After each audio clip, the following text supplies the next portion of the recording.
Hey everybody, it's Eric. You ever just had something growing inside you that needed to come out like a truth from within?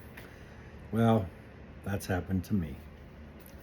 Chapter 11 of Bronx Nights.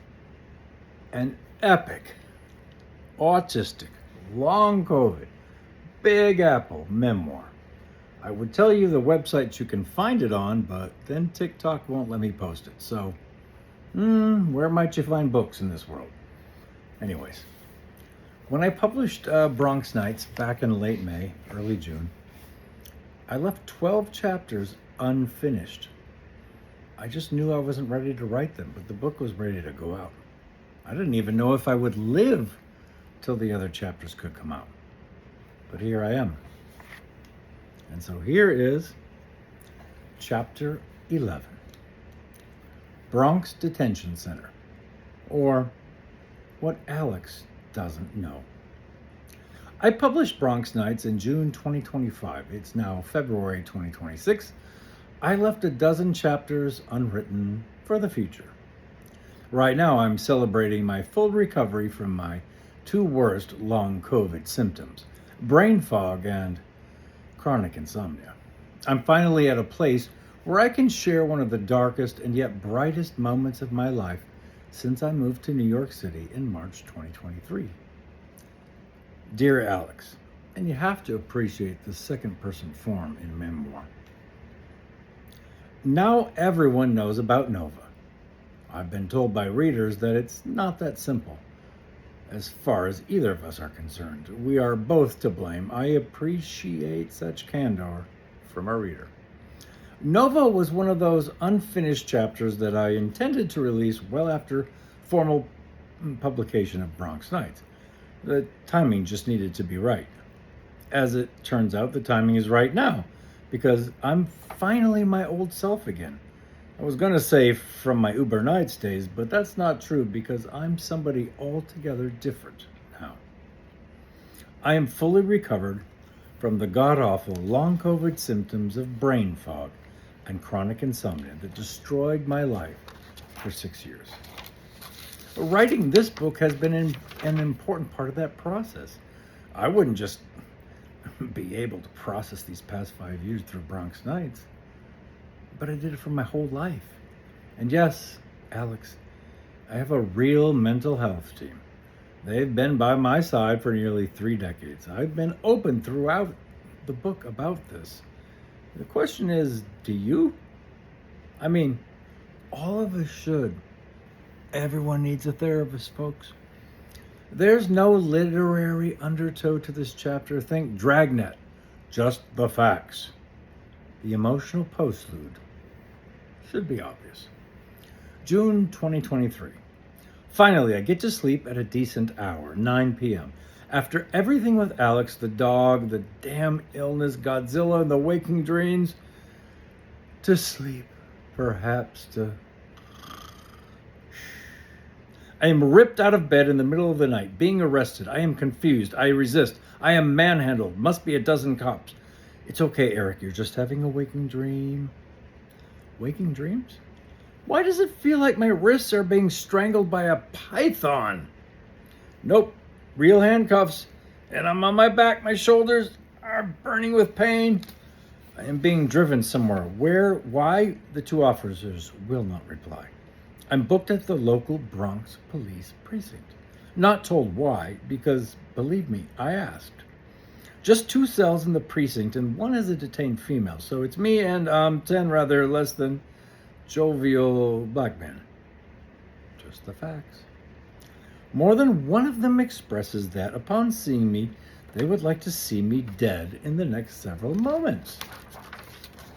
I didn't take the time to ask why, but it did occur to me that it was entirely possible 1 or 2 of them had been dumped in this rancid tank under suspicion of truly violent crime. What's an autistic man on the brink to do? How about a little stand-up? Yep. So, what brings you here tonight? I see they've pinned me up with a bunch of white-collar Wall Street offenders. Hey, weren't you involved with Enron? I did what I could, and then an officer walked by the cage. Holy bleep! He sprinted out of the room. 3 minutes later, an alarm sounded and my cell was opened.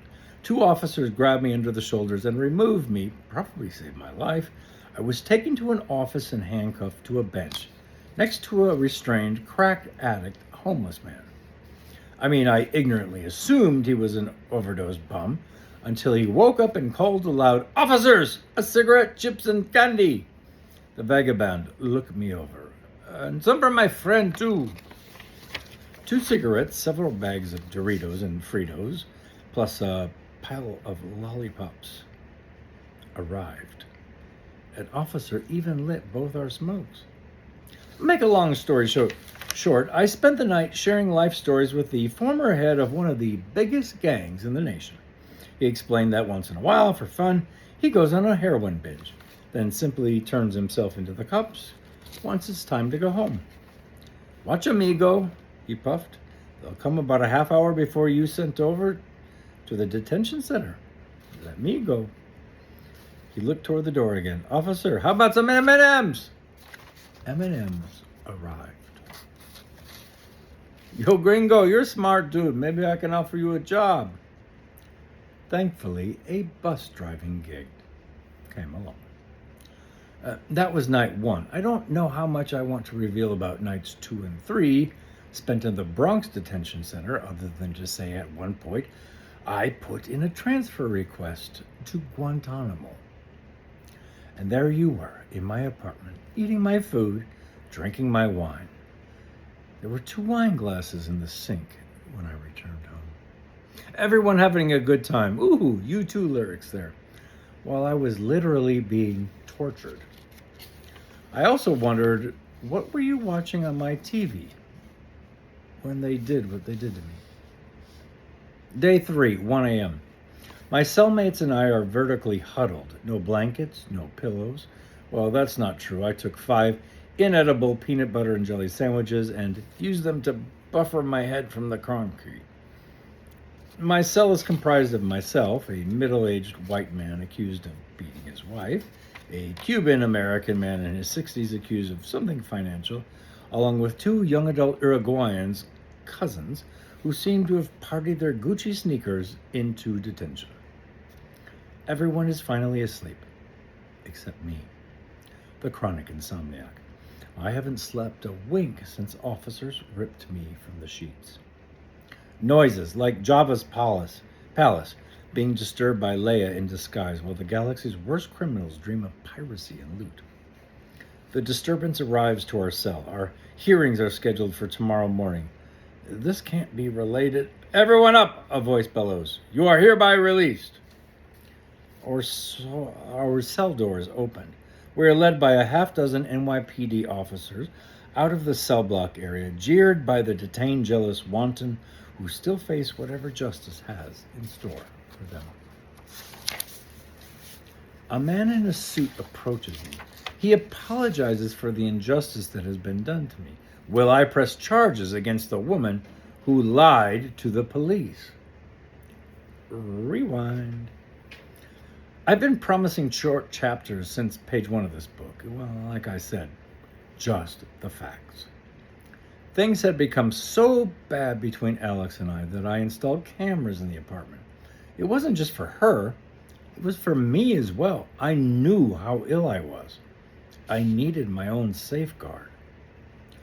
Also, I had given my apartment passkey to Natasha, the woman who helped place Nova in a new home. I had also given her the credentials for my surveillance system. That was my one call from jail. "Natasha, please go show the camera footage to the police. I was asleep the whole time. Whatever Alex says happened, didn't." Natasha did precisely that. She saved my life that night. Because the camera footage clearly shows me asleep in bed for hours. Alex arrives after midnight and calls the police and says she's being presently abused by me. The police arrive without questioning me, as I described. They rip me out of my bed and haul me off in cuffs. You can see now why a man in a suit showed up to drop all charges and release me. Only he didn't just release me. He also released and dropped off all the charges of the 4 other men in my cell. And their families were waiting for them to be taken home. You put 2 plus 2 together. But here's why I wanted to save this chapter until the day I could finally tell the world I am no longer ill. Because the man in the suit told me, don't worry, we're going to arrest her for what she did. Alex, my love, the only reason you weren't arrested, and you would have been easily convicted thanks to a crystal clear video, is because of my reply. No, please don't. I won't cooperate. I refuse to press charges. My other cellmates were taken home by family members, but not me. It was the middle of the night. I had no phone, no wallet, hadn't slept in 3 days. I finally found my way home. I opened the door to the apartment. You weren't here, but you had been, and you had cooked for more than one. I sent you a text. I'm sure it surprised you. I'm out. Can't help but think of one of those evangelical slogans from my youth. The truth shall set you free. This time it did. But grace set you free. All I had to do was tell them yes. And you would have endured far worse than I did, and for much longer. But I loved you, despite all you had done to me. I was trying to get to the other side of the long COVID river, to find healing and recovery. I knew I could get there someday, and if I did, then people might finally understand what had happened to me. Here we are. I'm me now. Rather, a totally new me. I don't regret giving you grace.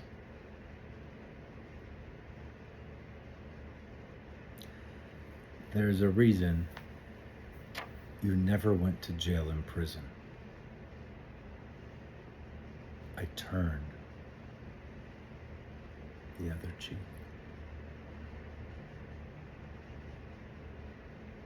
That's grace, folks. Chapter 11, Bronx Nights. Just dropped